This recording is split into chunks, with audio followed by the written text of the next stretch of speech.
Sa kalsadang ito naman, habang naglalakad ang lalaki, bigla na lamang may sumulpot na babaeng mahaba ang buhok. At ito ay nakatingin lamang sa kanya. Kapansin-pansin sa video na ito ay hindi kumukurap.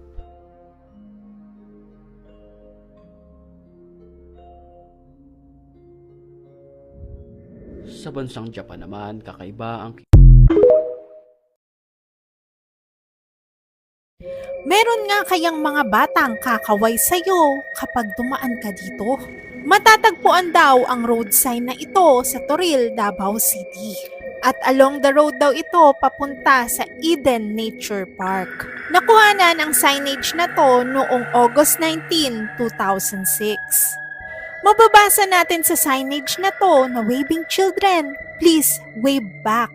Ang nakakapagtaka lang naman daw kasi ay wala naman daw kabahay-bahay doon or malapit na school. Ang sabi, nilagay daw yun para sa mga turista bilang babala sa kanila. May mga kaluluwa daw kasi na nagpapakita dito at kumakaway. At kapag hindi ka daw kumaway pabalik ay susundan ka hanggang sa bahay mo. At magdadala din daw sa'yo ito ng kamalasan. Kaya kapag dumaan ka dito at may nakita kang kumaway sa'yo, kawayan mo na lang din.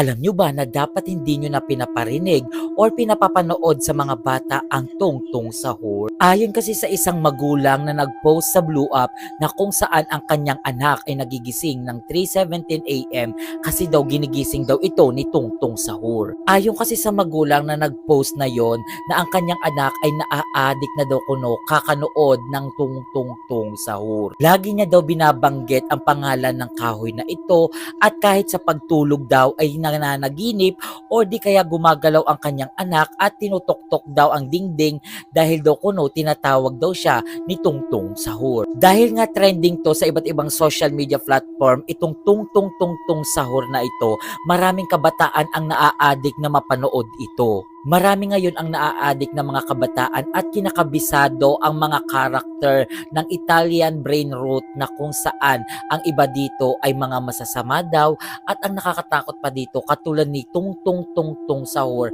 ay may pagka-demon. Hindi ko rin alam or ma-identify kung AI ba ito or hindi, pero marami ang nagsasabi itong tungtong sahur daw ay galing sa mga Muslim or tawag sa mga Muslim pag Ramadan. At dun sa magulang na nag-post about sa anak niya na naa-addict daw sa tungtong sahur na ito ay tila daw nakakatakot ang mga kilos ng kanyang anak. Imagine mo ba naman, nagigising daw siya every 3